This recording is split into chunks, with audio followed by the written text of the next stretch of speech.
बहुत समय पहले की बात है। एक बार एक व्यक्ति जो काफ़ी वृद्ध हो चुका था, वो महात्मा बुद्ध के आश्रम के सामने से होकर गुजरता रहा था। वह वृद्ध व्यक्ति कभी जोर जोर से हंसने लगता तो कभी वो जोर जोर से रोने लगता। उसकी आंखों से आंसू बहने लगते, जैसे मानो वह पागल हो चुका हो। ये सारा दृश्य महात्मा बुद्ध और उनके सभी भिक्षु वहाँ से देख रहे थे। महात्मा बुद्ध बड़े ही करुणावान थे, वे बड़े ही दयावान थे। वे अपने स्थान से उठकर उस वृद्ध व्यक्ति के पास पहुँचते हैं। वह वृद्ध व्यक्ति जैसे ही महात्मा बुद्ध को अपने पास पाता है, वह उनके चरणों में गिरकर उन्हें प्रणाम करता है और जोर जोर से रोने लगता है। साथ ही साथ वह ये भी कहता है कि हे बुद्ध, आपने जो कहा था वो सब सच था। जितने भी बातें आपने आज तक कही है वो सब सच है, लेकिन मैं ना समझ आपकी बातों को नज़रअंदाज करता रहा। मैं आपकी बातों को कभी समझ ही नहीं पाया। मैंने अपना पूरा जीवन आपके विरोध में लगा दिए। मैं हमेशा आपका विरोध करता रहा, लेकिन आज मैं ये जान चुका हूँ कि आप जो कुछ कहते थे वो सब बिल्कुल सत्य है। महात्मा बुद्ध ने उस व्यक्ति को अपने दोनों हाथों से उठाया, उस व्यक्ति के आंसू पोंछे और अपनी झोली से भोजन निकालकर उस वृद्ध व्यक्ति को दे दिया। वह वृद्ध व्यक्ति उस भोजन को पाकर अति प्रसन्न हुआ। उसे जोरों की भूख लगी थी और जैसा कि हम सभी जानते हैं, महात्मा बुद्ध सभी के मन की बातें जान जाते थे, जिस कारण उन्होंने उस वृद्ध व्यक्ति को भोजन थमा दिया। वह वृद्ध व्यक्ति उस भोजन को पाकर उसे खाने लगा। भोजन करते वक्त वह कभी रोता तो कभी हंसने लगता। ये सब महात्मा बुद्ध के सभी शिष्य भी वहाँ से देख रहे थे। तभी उन सभी शिष्यों में से एक शिष्य ने महात्मा बुद्ध से कहा, हे बुद्ध, आखिर ये व्यक्ति कौन है और ये इस तरह से कभी हंस रहे हैं कभी रो रहे हैं, ऐसा क्यों हो रहा है? आखिर इन्हें क्या हुआ है? क्या इन पर कोई बड़ी विपदा आ पड़ी है या इनका मानसिक संतुलन खो चुका है? महात्मा बुद्ध ने अपने उस शिष्य की सारी बातें ध्यानपूर्वक सुनी और इसका जवाब देते हुए अपने उस शिष्य से कहते हैं, बनते, इस व्यक्ति को ज्ञान की प्राप्ति हुई है। यदि तुम्हें भी कुछ ज्ञान अर्जित करना हो तो तुम जाकर इनसे पूछ सकते हो। महात्मा बुद्ध के मुख से यह बात सुनकर वह शिष्य उस वृद्ध व्यक्ति के पास पहुंचा, उन्हें प्रणाम किया और उनसे कहने लगा, हे महानुभाव, आप आखिर आपकी ये हालत कैसे हुई? आप कभी हंस रहे हैं कभी रो रहे हैं, इसके पीछे का क्या कारण है? मैं कब से आपको देख रहा हूँ, लेकिन मैं अभी तक आपकी मन की व्यथा समझ नहीं पाया। आखिर इन सब के पीछे का कारण क्या है? आखिर आप ऐसा व्यवहार क्यों कर रहे हैं? इसका जवाब देते हुए वह व्यक्ति रोते रोते महात्मा बुद्ध के उस शिष्य से कहता है, बेटा, तुम मुझे नहीं जानते, लेकिन कुछ ही वर्षों पहले मैं महात्मा बुद्ध से मिलने आया था। उस वक्त मैंने उनके उपदेशों को भी सुना, लेकिन उस वक्त मुझे इनके उपदेश समझ नहीं आए। मुझे लगा कि ये सब बेकार है, ये सब ढोंग है। इन सब के चक्कर में पड़कर मैं अपना जीवन व्यर्थ कर दूंगा। मुझे लगता था कि महात्मा बुद्ध जो भी उपदेश दे रहे हैं ये हमारे जीवन में किसी भी तरह से उपयोगी नहीं है। मैंने महात्मा बुद्ध की एक भी बात को स्वीकार नहीं किया, उनके किसी भी उपदेश को नहीं माना। यहाँ तक कि मैंने लोगों से मिलकर महात्मा बुद्ध को नीचा दिखाना चाहा। उनके खिलाफ कई षड्यंत्र भी रचे, उन्हें पाखंडी, ढोंगी, न जाने क्या क्या कहा, ताकि लोग मुझ पर भरोसा करें और महात्मा बुद्ध को भूल जाएं, लोग उनके बहकाव में ना आएं। लेकिन ऐसा कुछ भी नहीं हुआ और मुझे बहुत अच्छे से याद है कि महात्मा बुद्ध ने अपने उस उपदेश से कहा था कि अधिक धन संग्रह करना हमारे जीवन में दुखों को बढ़ाता है, दुखों को बुलावा देता है। उन्होंने ये भी कहा था कि हमें कभी भी नशा नहीं करना चाहिए, किसी से झूठ नहीं कहना चाहिए, किसी को धोखा नहीं देना चाहिए, किसी को दुख नहीं पहुंचाना चाहिए। लेकिन मैं इन्हीं सब में माहिर था और मैं लोगों के साथ हमेशा यही करता था और इसमें मुझे अत्यधिक मज़ा भी आता था। मैं हमेशा केवल इस चीज़ में लगा रहता कि मैं किस तरह से और धन संग्रह कर सकता हूँ। मैं हमेशा मदिरा पान करता, लोगों से झूठ बोलता, लोगों को धोखा दिया करता, लोगों का अपमान किया करता। झूठ बोलकर अपने व्यापार को बढ़ाना मुझे बड़े अच्छे से आता था। इसी कारण मैं महात्मा बुद्ध का विरोध भी किया करता था, क्योंकि मैं यदि महात्मा बुद्ध के इन बातों को स्वीकार कर लेता तो मेरा व्यापार नष्ट हो जाता, मेरे पास जो भी धन था वो सब खत्म हो जाता। इन सब कारणों की वजह से मुझे महात्मा बुद्ध की वो सारी बातें अच्छी नहीं लगती थी। लेकिन दूसरी तरफ मैं ये भी देख पाता था कि जो लोग महात्मा बुद्ध के सत्संग में आते थे, उनके उपदेशों को सुनते थे, उन्हें अपने जीवन में उतारते थे, वे लोग अत्यधिक खुश रहते थे। भले ही उनके पास कुछ भी ना हो, लेकिन फिर भी वे लोग हमेशा खुशी से अपना जीवन व्यतीत करते थे। ये सब देखकर मेरे मन में लालच उत्पन्न होता था, ईर्ष्या उत्पन्न होती कि आखिर उनके पास कुछ भी ना होते हुए वे सब कैसे इतना खुश हैं और मेरे पास इतना सब कुछ है, फिर भी मैं इतना दुखी क्यों हूँ। इसी कारण से आज मैं रो रहा हूँ, क्योंकि जो बात मुझे पहले समझ जाना चाहिए थी, मैं उस बात को आज समझ रहा हूँ। जो समय मेरे पास तब था, वो समय आज मेरे पास नहीं है। मुझे मेरे जवानी के समय पर यदि महात्मा बुद्ध के इन सभी बातों का अर्थ समझ आ गया होता तो आज मेरा ये हाल न हुआ होता। लेकिन अब समय बीत चुका है और मैं वृद्ध हो चुका हूँ और अब महात्मा बुद्ध की वो सारी बातें याद आ रही हैं जो उन्होंने उस उपदेश में कही थी, और वो सारी बातें तब मुझे समझ में भी आ रही है। कारण हंस रहा हूँ और मेरे रोने की वजह यह है कि कई लोग जो महात्मा बुद्ध का आज विरोध कर रहे हैं, जिन्हें महात्मा बुद्ध की बातें समझ नहीं आ रही, ऐसे लोग रोज गलतियां किए जा रहे हैं और एक दिन वो भी मेरी तरह ही अपने अंतिम समय में इन बातों को समझ पाएंगे और फिर उन्हें भी अपने जीवन के अंतिम समय में पछतावा होगा, दुख होगा, उन्हें यह दुख होगा और फिर उन्हें भी अपने जीवन के अंतिम समय में पछतावा होगा, दुख होगा। उन्हें यह एहसास होगा कि शायद अगर उन्होंने महात्मा बुद्ध की ये सारी बातें अपने जीवन में पहले ही उतार ली होती तो आज उनका ये हाल न होता। मुझे अब भी ये बात अच्छे से पता है, जब महात्मा बुद्ध ने कहा था कि जैसे हमारे विचार होते हैं हम वैसे ही बनते चले जाते हैं, तभी वो शिष्य उन वृद्ध व्यक्ति से कहता है, हे महानुभाव, आपने जो ज्ञान अपने पूरे जीवन काल में अर्जित किया है, क्या वह हमारे साथ साझा करेंगे, ताकि हम भी आपके जीवन काल से उस ज्ञान को सीख सकें, समझ सकें और उन गलतियों को अपने जीवन में लाने से बच सकें, जिससे हम जीवन की उन गहराइयों को भी समझ सकें। वो वृद्ध व्यक्ति हंस पड़ा और उस शिष्य से कहता है, बेटा, आप तो महात्मा बुद्ध के शिष्य हो और महात्मा बुद्ध के समान जीवन की गहराइयों को और कोई नहीं समझ सकता। आपको जो ज्ञान महात्मा बुद्ध दे सकते हैं वो मैं भला कहाँ दे सकता हूँ, लेकिन फिर भी आप चाहते हैं कि मैं अपने जीवन काल की वो सारी सीख आपके साथ साझा करूँ, तो मैं आपको अवश्य बताऊँगा। मैं अब वृद्ध हो चुका हूँ और मेरा ये जीवन अब कभी भी समाप्त हो सकता है, लेकिन अपने इस जीवन काल में मैंने जो सबसे बड़ी सीख हासिल की है वह यह है कि हर एक मनुष्य अपने जीवन में एक प्रतिस्पर्धा में शामिल है। वो लगातार दौड़ रहा है, वो लगातार जीतना चाहता है, वो दूसरे को पछाड़ना चाहता है, वह उस दूसरे इंसान से हमेशा आगे रहना चाहता है और ये दौड़ बचपन से ही शुरू हो जाती है और इस प्रतिस्पर्धा में हमें हिस्सा लेने में भी गर्व महसूस होता है। जब मैं छोटा था तब मेरे कई मित्र थे जिससे मेरी मित्रता भी बहुत घनिष्ठ थी, लेकिन फिर भी मेरे मन में हमेशा अपने मित्रों से आगे रहने की चाहत थी। मैं हमेशा उनसे आगे रहना चाहता था, फिर वो चाहे कुछ भी क्यों ना हो, चाहे वो कपड़े हो, खिलौने हो, पढ़ाई हो, लेकिन हर मामले में मैं उनसे आगे रहना चाहता था। मेरी माँ बहुत सख्त थी, वह मुझे कोई भी कार्य करने से हमेशा रोकती थी, वह मुझे डांटती थी, मारती थी। तब मुझे ये ख्याल आता था कि यदि मेरी माँ मुझे छोड़कर चली जाए तो मैं कितना स्वतंत्र हो जाऊंगा, लेकिन ऐसा कभी नहीं हुआ।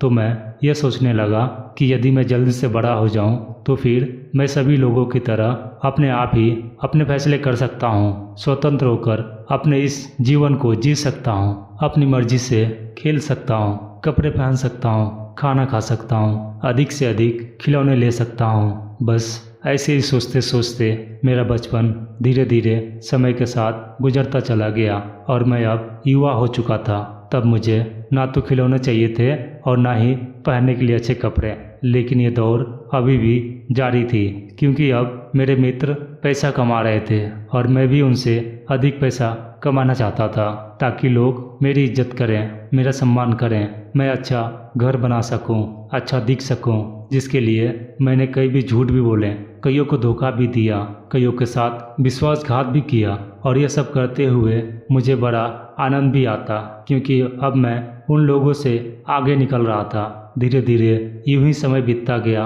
और समय के साथ साथ मैंने अब एक अच्छा सा व्यापार भी खड़ा कर लिया। उसके बाद मेरी शादी हो गई। शादी के कई साल बीत चुके थे लेकिन अभी तक मुझे पुत्र प्राप्ति नहीं हुई थी। मैंने कई जगह पर माथा टेका, मन्नतें मांगी और आखिरकार मेरे घर पर पुत्र का जन्म हुआ।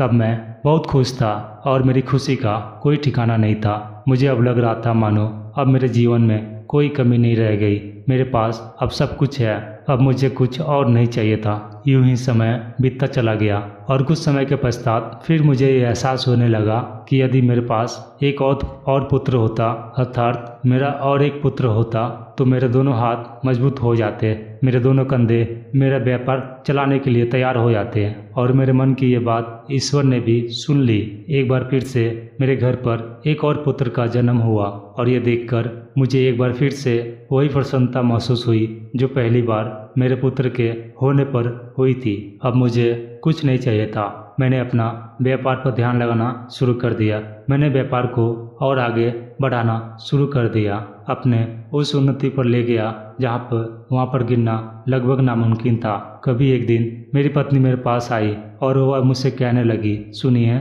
आपने जो व्यापार खड़ा किया है ये सब आप ही की तो मेहनत है। इस पर यदि आपने मेहनत ना की होती तो ये व्यापार इतनी ऊंचाई तक नहीं जा पाता। ये सब आपका ही किया धराया है। लेकिन अब आपके माता पिता बूढ़े हो चुके हैं और व्यापार तो आप संभाल ही रहे हैं, इसलिए उन्हें तीर्थ चले जाना चाहिए। अपनी पत्नी की यह बात मुझे उचित लगी। मैंने अपने माता पिता से इसके बारे में बात की लेकिन उन्होंने तीर्थ जाने से बिल्कुल मना कर दिया। यहाँ तक कि अब वो मेरे व्यापार पर भी ध्यान देने लगे। मुझे अपने व्यापार में जब कोई निर्णय लेना होता तो मुझे अपने पिताजी से बात करनी पड़ती थी। मेरी वो स्वतंत्रता एक बार फिर से छिन चुकी थी। मैं एक बार फिर से स्वतंत्र होना चाहता था क्योंकि मैं हर बार अपने पिताजी से हर निर्णय के लिए बात नहीं करना चाहता था। इस बार फिर मेरे ईश्वर ने मेरी बात सुनी। मेरे पिता बहुत बीमार पड़ गए। यह देखकर मुझे ऊपरी तौर पर बड़ा दुख था लेकिन मन ही मन मैं बहुत खुश था क्योंकि अब मैं ये जान चुका था कि मेरे पिता बहुत ही जल्द अपने शरीर त्याग देंगे और मैं एक बार फिर स्वतंत्र हो जाऊंगा। उनकी हालत दिन पर दिन बिगड़ती जा रही थी और इधर मन ही मन मैं खुश होता जा रहा था। उनकी हालत बहुत खराब हो चुकी थी, यहाँ तक कि वैद्य जी ने भी यह कह दिया था कि अब उनके पास ज़्यादा समय नहीं बचा है। जिसे भी तुम बुलाना चाहते हो बुला लो ताकि वो सभी इनसे एक बार मिल सकें। मैंने सभी को बुलाना शुरू किया। एक एक करके सभी लोग मेरे घर आने लगे, पिता से मिलने लगे। धीरे धीरे ऐसे ही करते करते लगभग 10 दिन बीत गए लेकिन मेरे पिता की हालत वैसे की वैसे ही थी। ना तो कोई सुधार हो रहा था और ना ही वो शरीर त्याग रहे थे। तभी एक दिन मेरी पत्नी मुझे पीछे से आकर कहती है, सुनिए, सभी लोग तो इनसे मिल चुके हैं और सभी लोग यहाँ से जा भी चुके हैं लेकिन आपके पिता अभी तक किसका इंतजार कर रहे हैं? आखिर ये हमें छोड़कर चले क्यों नहीं जाते? मेरी पत्नी मुझे बहुत प्रिय थी और इसकी सारी बातें मुझे उचित लगती थी। तब मुझे भी लगने लगा कि इस अवस्था में पड़े रहने से तो अच्छा है कि ये शरीर त्याग दें और मुझे भी स्वतंत्रता मिल जाए और उन्हें इस जीवन से मुक्ति मिल जाए। अगले दिन जब मैं सुबह सुबह उठकर अपने पिता के कमरे में गया तो मैंने देखा कि मेरी माँ मेरे पिता के सिरहाने बैठकर रो रही थी, बिलख रही थी। तभी मैंने अपनी माँ से पूछा, माँ क्या हुआ? इसका जवाब देते हुए मेरी माँ ने कहा, तुम्हारे पिता अब नहीं रहे हैं। ये सुनकर मेरी आंखों में आंसू आ गए और तभी मैंने यह निर्णय लिया कि मैं अपने पिता की अंतिम यात्रा को भव्य बनाऊंगा ताकि सब देख सकें कि मैं अपने पिता से कितना प्रेम करता था। और मैंने बिल्कुल ऐसा ही किया। मैंने अपने पिता की अंतिम यात्रा भव्य तरीके से निकाली। सभी लोगों ने आज तक ऐसी अंतिम यात्रा नहीं देखी थी और यह देखकर मेरे मन को बड़ी प्रसन्नता हुई। मेरा मन अंदर से खुशी से झूम रहा था। सभी लोग प्रशंसा कर रहे थे लेकिन सभी को भाव दिखाने के लिए मैं ऊपरी तौर पर रो रहा था। मेरे पिता के चले जाने के बाद एक बार फिर से व्यापार पर पूरी तरह से मेरा नियंत्रण हो चुका था। अब मैं अपनी मर्जी से किसी भी निर्णय को लेने में सक्षम था। एक बार फिर से मैंने अपने व्यापार को और आगे की तरफ बढ़ाया और खूब धन इकट्ठा किया। मैंने हर तरकीबें लगाना शुरू की जिससे अधिक से अधिक धन मैं कमा सकूं, अधिक से अधिक धन मैं इकट्ठा कर सकूं, और वो सारी तरकीबें काम करने लगी। मैं अपने नगर का सर्वश्रेष्ठ व्यापारी बनना चाहता था। धीरे धीरे समय बीतता गया और मैंने इस काम को अपनी पूरी ताकत झोंक दी, और वह दिन भी आ गया जब मैं अपने नगर का सर्वश्रेष्ठ व्यापारी बने गया। इसी तरह धीरे धीरे समय बीतता गया। समय बीतने के साथ साथ मेरे दोनों पुत्र अब जवान हो चुके थे। मैंने उनकी शादी अपने से भी बड़े व्यापारियों के पुत्रियों से कर दी, जिससे मुझे व्यापार में और अधिक लाभ हुआ। मैं बहुत खुश था, लेकिन अब धीरे धीरे मैं बूढ़ा हो रहा था। मेरी उम्र बढ़ती चली जा रही थी। एक दिन ये भी आया कि मेरी पत्नी मुझे छोड़कर चली गई, और तब मुझे पहली बार एहसास हुआ कि किसी के जाने से कितनी तकलीफ होती है। तब मैंने पहली बार महात्मा बुद्ध के बारे में सुना। मैं उनके आश्रम आया, मैंने उनके उपदेश सुने, लेकिन वो उपदेश मुझे रास नहीं आया। और केवल मैं ही नहीं, वहाँ पर ऐसे कई लोग थे जो महात्मा बुद्ध के उपदेशों से सहमत नहीं थे। धीरे धीरे मुझे अपनी पत्नी की याद सताने लगी। मैं उसके जाने से बहुत दुखी था, चिंतित था, और इसी कारण मेरी तबीयत भी बिगड़ने लगी। मैंने बिस्तर पकड़ लिया। इलाज के लिए मैंने बहुत पैसे लगाए, लेकिन कोई फायदा नहीं हुआ। एक दिन मेरा पुत्र मेरे पास आया और मुझसे कहने लगा, पिताजी, अब आपसे यह व्यापार नहीं चलेगा। आप बहुत बीमार रहने लगे हैं। इससे अच्छा है कि अब ये व्यापार आप मुझे सौंप दें। अब से मैं ही सारा काम संभालूंगा, और छोटे भाई की आप चिंता ना करें, मैं उसका पूरा ध्यान रखूंगा, उसे भी मैं संभाल लूंगा। बस आप सारा व्यापार मेरे नाम कर दीजिए। अपने बेटे की यह बात सुनकर मैंने अपने बेटे से कहा, बेटा, अभी मैं मरा नहीं हूँ। मैं बहुत ही जल्द पूरी तरह से स्वस्थ हो जाऊंगा, और फिर से मैं अपने व्यापार को पूरी तरह से संभाल लूंगा। तुम चिंता ना करो। इतना कहकर मैंने अपने बेटे को वहाँ से चले जाने को कहा। उसके जाने के कुछ ही समय बाद मेरा छोटा बेटा वहाँ पर आया। वह मुझसे कहने लगा, पिताजी, आप कई समय से बीमार हैं और आपकी बीमारी लगातार बढ़ती ही चली जा रही है। मुझे नहीं लगता कि आपका यह स्वास्थ्य अब सुधर पाएगा। आप तो जानते हैं कि बड़ा भाई नशा करता है, बुरी आदतें पालता है। यदि आपने उन्हें व्यापार दे दिया तो वह व्यापार को नष्ट कर देंगे। इससे अच्छा है आप वह व्यापार मेरे नाम कर दें, जिससे मैं आपकी तरह ही और ऊंचाइयों तक लेके जाऊंगा। तभी मैंने अपने छोटे बेटे को डांटते हुए कहा, बेटा, मैं अभी मरा नहीं हूँ। मैं जल्द ही पूरी तरह स्वस्थ हो जाऊंगा, और एक बार फिर से मैं अपने व्यापार की बागडोर संभाल लूंगा। तुम यहाँ से चले जाओ और मुझे अकेला छोड़ दो। तभी कुछ ही दिनों के बाद मेरा स्वास्थ्य और भी अधिक बिगड़ने लगा। वहाँ के बड़े बड़े चिकित्सकों ने मेरे बड़े पुत्र से कहा, तुम्हें जिसे भी बुलाना है बुला लो, क्योंकि अब इनके पास ज़्यादा समय नहीं बचा है, ताकि तुम्हारे सभी रिश्तेदार इनसे मिल सके। ये सुनकर मेरी बहुएं रोने लगी और मेरे पुत्रों ने सभी रिश्तेदारों को बुलाना शुरू कर दिया। ये सब देखकर मैं मन ही मन रो रहा था, बिलख रहा था। मैं यह सोच रहा था कि अपने इस पिता की इस बेबसी का मेरे पुत्र किस तरह से फायदा उठा रहे हैं। मैं अभी जीवित हूँ, लेकिन वो लोग मेरी मौत का खेल रचा रहे हैं। सभी ने एक एक करके ये मान लिया था कि अब मैं जीवित नहीं बचूंगा। मेरे दोनों पुत्र रोते रोते मेरे पास आए और कहने लगे, पिताजी, आपके जाने के बाद ये व्यापार कैसे चलेगा? हमारा काम कैसे चलेगा? हम तो बर्बाद हो जाएंगे। तभी मैंने उनसे कहा, बेटा, मैं अभी जीवित हूँ, मैं मरा नहीं हूँ, और जो भी आता है वो यही क्यों कहता है कि मेरे पास ज़्यादा समय नहीं है। वो सभी स्वार्थी हो चुके थे। उन्हें यह चिंता नहीं थी कि मेरा स्वास्थ्य बिगड़ा हुआ है या फिर मैं उनको छोड़ के चला जाऊंगा, बल्कि उन्हें तो ये चिंता लगी थी कि मेरे जाने के बाद उनका क्या होगा, वे लोग कैसे जिएंगे।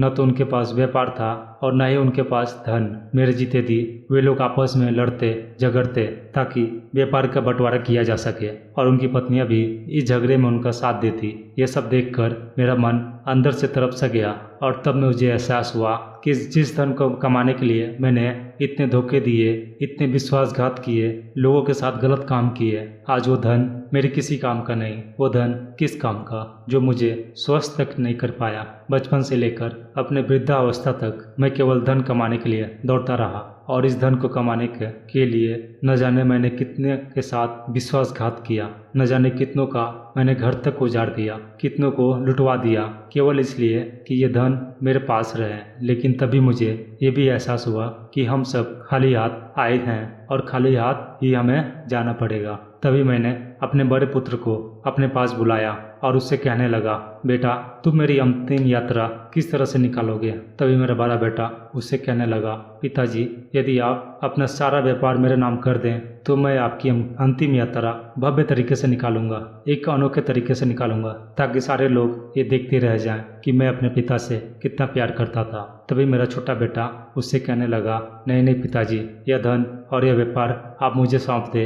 जब आप मुझे अपना व्यापार सौंप देंगे तो मैं आपकी अंतिम यात्रा कुछ इस तरीके से निकालूंगा कि बड़े बड़े राजा महाराजा भी आपकी अंतिम यात्रा देखकर चौंक जाएंगे और आपको सदियों सदियों तक याद रखेंगे। इतना कहकर वे दोनों भाई आपस में एक बार फिर से लड़ने झगड़ने लगे। जब वो लड़ झगड़ रहे थे तो मैंने अपने चारों ओर देखा, जो मैंने बनाया था, जिसे मैंने अपनी मेहनत से सींचा था, सब कुछ मेरा था, जिसके लिए मैंने कई लोगों को मरते देखा था, अपनी माता पिता पत्नी और अपने कई मित्रों को भी। मैं सभी के साथ उनकी अंतिम यात्रा में गया, लेकिन कभी मुझे ये ख्याल नहीं आया कि मुझे लेकर कौन आएगा। तब मुझे ये भी एहसास हुआ कि मैंने अपना पूरा जीवन बड़ी ही कामयाबी के साथ जिया, लेकिन अभी ये लगता है कि मैंने तो कोई शुरुआत ही नहीं की। न जाने मैं जीवन के किन उलझनों में उलझा रहा। बचपन से अपने जीवन के अंतिम समय तक केवल दौड़ता चला गया, और जब मुझे यह समझ आया तब तक समय बीत चुका था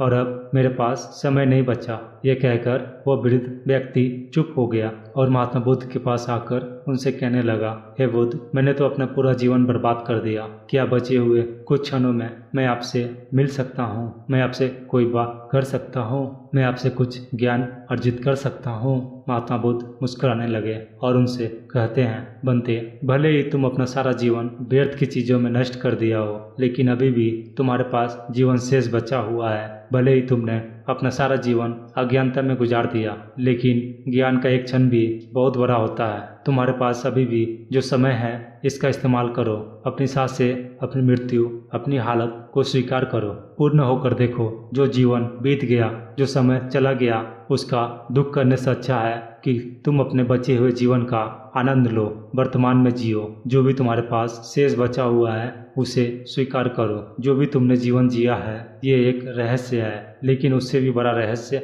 मृत्यु है। जो खुशी जीवन दे सकता है उसे कहीं खुशी तुम्हें मृत्यु दे सकती है। इसलिए पूर्ण होकर देखो, एक ही क्षण देखो, अपने भविष्य की चिंता मत करो। भूतकाल जो हुआ उसे भूल जाओ, किसी भी चीज का दुख मत करो। तुम्हारे पास जो कुछ भी है वो आज है, इसी समय है। इसलिए इस समय पूरी जागरूकता होकर जियो, खुशी से जियो। यदि यह समय चला गया तो ये भी लौटकर कभी नहीं आएगा। ये जागृति, ये ज्ञान ही तुम्हारी सहायता करेगा। दोस्तों, उम्मीद है आपको ये कहानी समझ आई होगी और आपने कुछ सीखा होगा।